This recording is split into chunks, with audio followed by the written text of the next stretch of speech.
Hi everyone, this is Angie Wong and I'm president of Legacy PAC.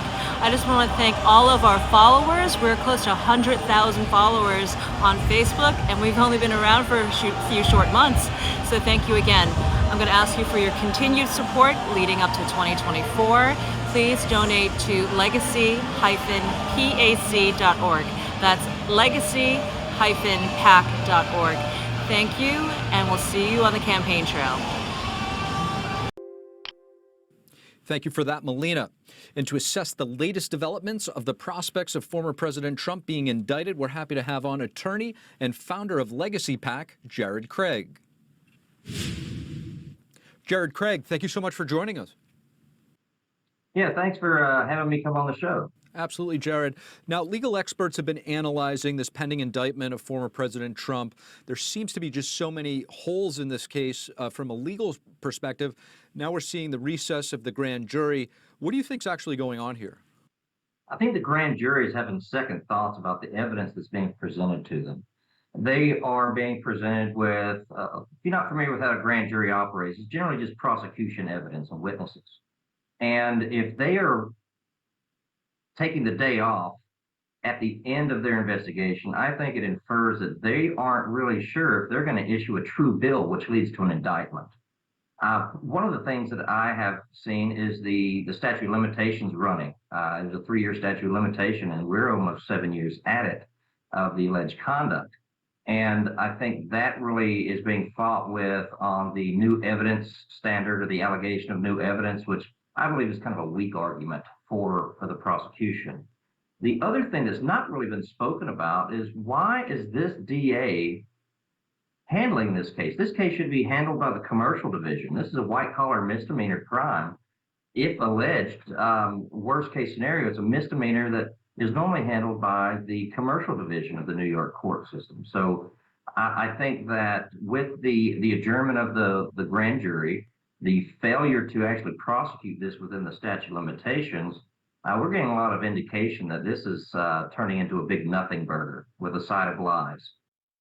Now, Jared, to your point about this being a misdemeanor crime, it raises the question or the fact that this is unprecedented to indict a former president or a sitting president for that matter. And it begs the question, what for and what does it do to a country which is already so divided? Well, if you look in the media and you look on normal search terms to see what is the charge that is being presented, and it's called hush money in the media. We're seeing hush money, hush. There's no language in New York Penal Code referring to hush money. What is being accused is Penal Law 170.05. In the second degree, it's falsifying business records. And that falsification of business records requires a specific intent to defraud. And what they're accusing him of doing is by mislabeling the fees supposedly paid to Michael Cohen in relation to a non-disclosure agreement payment of $130,000 paid by Michael Cohen, that the Trump administration was identifying that as legal fees. Well, Michael Cohen was his lawyer. I'm not sure there's any intent to defraud there. So if that's what they're going to charge him with, they've got an uphill battle to try to find out intent. Every good defense attorney knows when there's an intent as an element of a crime, that's one of the hardest things to prove. So in finding reasonable doubt or finding probable cause of that alleged crime, it's kind of an uphill battle for the grand jury. And I think that they're taking that to heart and having to sleep on it at least one more day. Now, this recess of the grand jury today has thrown in a complete, wrinkle or curveball, if you will, to the whole process. So prior to this, I think a lot of people and reports were saying that we probably wouldn't see a perp walk, but most likely fingerprints and a mugshot of the former president, certainly on the table. If that were to happen, does this ultimately help or hurt the former President Trump in his bid for 2024? Well, I personally believe in this situation, this might be where Donald Trump is playing chess while the DA's office of New York is playing checkers. I think that he's always a couple of steps ahead in front of these issues, these attacks, these witch hunts. I think it's going to help him. I think that he has monopolized the media content since 2015. He continually, everything he does, he gets the oxygen in the room, he gets the market share of what we're talking about. And I think the average person in the United States thinks that this is a travesty, this is absurdity. Trying to indict a former president on a misdemeanor charge to prevent him from running for president, I think that is the average person sees this as kind of improper, a travesty, and an affront to our judicial system. Founder of Legacy PAC, Jared Craig, thank you so much.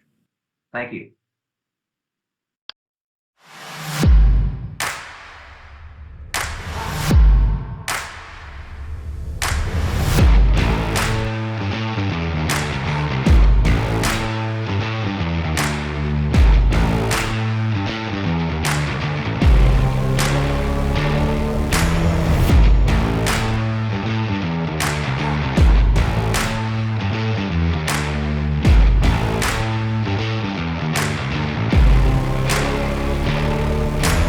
So we know the issues, we know about energy, we know about the border, we know Joe Biden doesn't know what he's doing. We know all that, we get all that, but why do this? Why do this here tonight with Legacy PAC?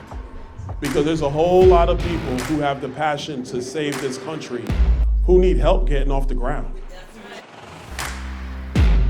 The purpose of Legacy PAC is to save America. That's our mission. That's what we really want to do because America's worth saving. We support the next generation of conservative leaders. We just want good, solid patriots. They're not embedded in like the establishment. I am a political outsider. By trade, I'm a cybersecurity engineer. Okay, so this is my first run in politics. We need more conservative Republicans standing up and fighting for the Constitution. We're an America First PAC, and we want to promote and help our up-and-coming candidates, and we're going to be holding the line for President Trump. I joined the Army at 17 years old. My first day at my first unit, which was 25th Infantry, was September 10th, 2001. So the next day was 9/11. And I spent about a total of a decade between Iraq and Afghanistan in country. So my country means everything to me. When I realized that if people like myself who don't want to be politicians don't start stepping up and taking these seats, that nothing's going to change, then I said, okay, I'll do it. Who deserves to lead the people of this country more than those who serve this country? So I'm behind every one of them. So let's make sure we get more veterans into power. I'm all for it. Remember why you're involved. We have to make sure people remain humble and not engage in self-glorification. You are here for one reason, and that is to save the country. Period, end of story. And for those candidates who are looking uphill and wondering how, keep your head down, focus on the target, and outwork everybody. And I promise you, you're not gonna lose. You're either gonna win on election night or you change the game on election night. So God bless you guys. Thank you so much, Legacy PAC. Thank you, Legacy PAC.